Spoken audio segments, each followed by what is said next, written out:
Bonjour les gens, dans la vidéo d'aujourd'hui, une fois n'est pas coutume, une spéciale foire aux questions Arduino. Et c'est parti.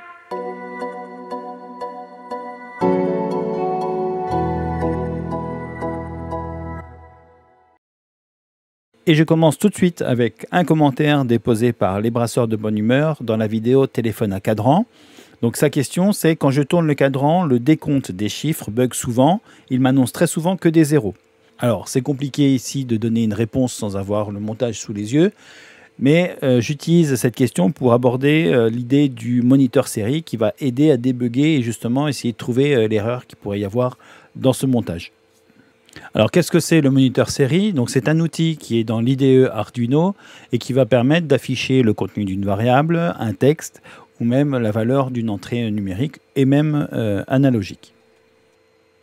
Donc ici à l'écran à gauche, donc vous avez l'interface IDE Arduino et à droite le moniteur série que l'on lance en passant par outil moniteur série. Donc ici on va voir les différents messages que va nous envoyer notre carte Arduino. Donc au départ on va l'initialiser, donc dans le setup on va mettre serial.begin et on va mettre la vitesse en beau, donc 9600 et point virgule. Et ensuite pour afficher du contenu, serial .println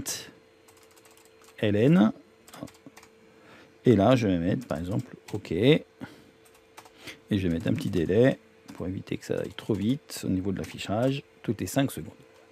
Voilà, donc je vais brancher mon Arduino.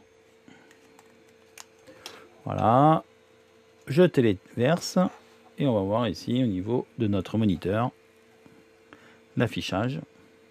Voilà, du mot OK une fois, donc 5 secondes. On va le revoir une deuxième fois et ainsi de suite. Donc pour que le message s'affiche, attention à vérifier est-ce que la vitesse ici soit bien réglée sur 9600 si vous avez mis 9600 ici. On peut utiliser également le traceur série qui va permettre de visualiser le chronogramme de notre bouton poussoir.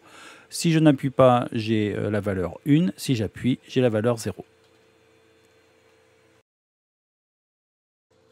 Je reviens sur le moniteur série, petite précision, donc tout à l'heure j'ai utilisé la fonction println, donc ça c'est pour dire que lorsqu'on a affiché la valeur, on va ensuite à la ligne pour afficher la suivante.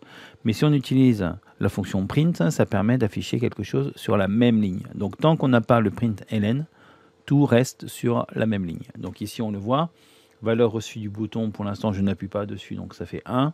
Si maintenant j'appuie dessus, voilà, on a bien la valeur 0. Donc tout est sur la même ligne. Si je mets println et que je téléverse, on verra que la valeur reçue s'affiche à la ligne juste en dessous. Voilà.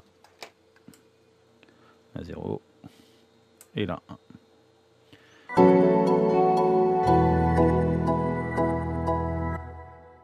Alors on continue maintenant avec une demande que j'ai reçue par mail. Alors, est-ce qu'il est possible selon vous d'activer toutes les 10-15 minutes des relais afin de commander des éléments de décor, une lampe, un ventilateur, et ce afin de rythmer davantage un jeu? Alors pour répondre à ce problème, je suis reparti d'un programme que je vous avais présenté dans une précédente vidéo, donc le hors-série Arduino, où je vous montrais comment piloter un afficheur 4x7 segments avec un TM1637. Alors j'ai modifié un petit peu le programme pour l'adapter au problème, donc j'ai ajouté une variable nombre de relais pour savoir le nombre de relais à piloter. Ensuite un premier tableau dans lequel je mets les broches où sont connectés ces différents relais, donc broches 3, 4 et 6. Ensuite le chrono, donc c'est à quel moment on doit activer ces différents relais, donc en millisecondes, donc à 8 secondes, 6 secondes et 4 secondes de la fin. Et le chronomax, c'est la durée du jeu. Donc là, pour l'exemple, on a mis 10 secondes. Alors, au niveau du setup, on va configurer nos broches en mode output, donc en mode sortie. Au niveau du loop, on va lancer le compte à rebours. Donc, une fois que le compte à rebours est terminé, on va pouvoir revenir au niveau du loop. Et à ce moment-là, on va désactiver les relais et se mettre en boucle infinie. Au niveau du compte à rebours, nous, ce qui va nous intéresser, c'est à quel moment on va déclencher les relais. Donc c'est ici. Donc tant que l'index que j'ai défini est inférieur au nombre de relais total, on va pouvoir comparer donc si le chrono du premier est atteint ou pas. Donc tant que cette valeur est inférieure à temps restant, on n'applique pas ce qui est à l'intérieur. Et au moment où le chrono va être supérieur, donc ça veut dire qu'on aura atteint les 8 secondes, on va donc activer le premier relais.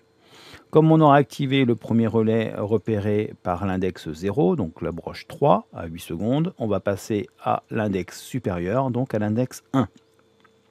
Et au fur et à mesure, on va tourner ici. Et tant que l'index 1, donc 6 secondes, n'est pas atteint, on ne fait rien. Au moment où il est atteint, on va activer le relais 1, donc sur la broche 4. Et ainsi de suite, en fonction du nombre de relais que vous aurez dans votre jeu. Alors, j'ai rajouté les fonctions d'affichage sur le moniteur série comme on l'a vu précédemment. Donc là, je le déclare. Ici, j'affiche un certain nombre de lignes. Et là, je signale la fin du jeu. Et on va pouvoir donc lancer l'Arduino. Donc, lorsque le jeu va arriver à 8 secondes, donc on a activé le premier, 6 secondes le deuxième, et à 4 secondes le troisième. Et à la fin du jeu, tac, fin du jeu.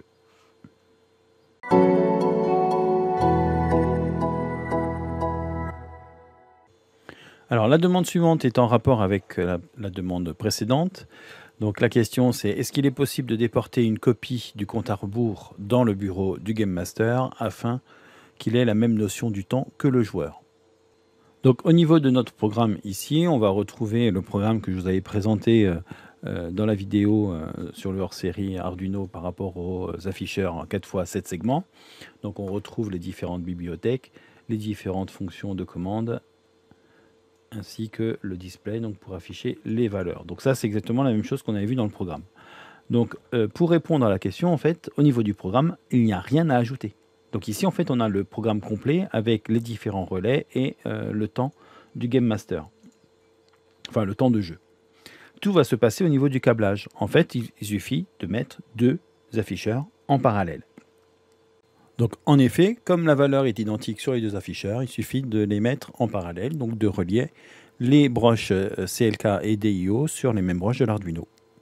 La seule chose à laquelle il faudra faire attention, c'est au niveau de l'alimentation, peut-être ajouter une alimentation externe de 5 volts.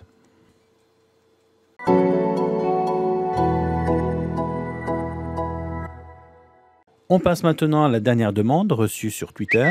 Donc, comment modifier votre code de la boîte à 2 énigmes pour qu'un seul lecteur RFID soit utilisé? Donc, la solution que j'ai proposée à la personne qui m'a contacté, c'est de mixer en fait le programme de la boîte à 2 énigmes et du cube magique, puisque la boîte à 2 énigmes va permettre d'ouvrir 2 boîtes avec 2 énigmes, et le cube magique d'obtenir une combinaison avec une succession de symboles sur un lecteur RFID. Donc, il suffit de mélanger ces deux programmes pour obtenir ce que vous avez maintenant à l'écran. Alors, j'ai supprimé toute la partie administration, je n'ai gardé que l'essentiel. Il faut savoir aussi que la configuration des fiches bananes va être faite en dur, donc sur cette ligne. Mais nous, ce qui va nous intéresser, c'est l'utilisation d'un seul lecteur RFID avec plusieurs puces. Donc ici, on va avoir, donc j'ai gardé ce que j'avais écrit là pour mon cube magique, donc les différents symboles qu'on trouvait sur les différentes faces. Après, ça va être les différents objets utilisés dans le jeu. Ici, on va avoir donc le code RFID de la face qui correspond au Soleil ou de l'objet qui correspond au Soleil, la Jupiter et ainsi de suite. Et on peut rajouter évidemment d'autres codes RFID. Il va falloir bien évidemment mettre ici le nombre de puces qu'on utilise pour pouvoir vérifier avec l'ensemble des valeurs du tableau. Ici, on ajoute la combinaison que l'on souhaite obtenir pour pouvoir ouvrir donc la première porte. Et après, le fonctionnement reste identique que sur la boîte à 2 énigmes, on résout la deuxième énigme avec les fiches bananes. Voilà pour la première série de questions. Vous trouverez tous les programmes dans la description. Je vous donne rendez-vous dans 2 semaines pour une toute nouvelle création 3D. En attendant, prenez soin de vous. Ciao les gens!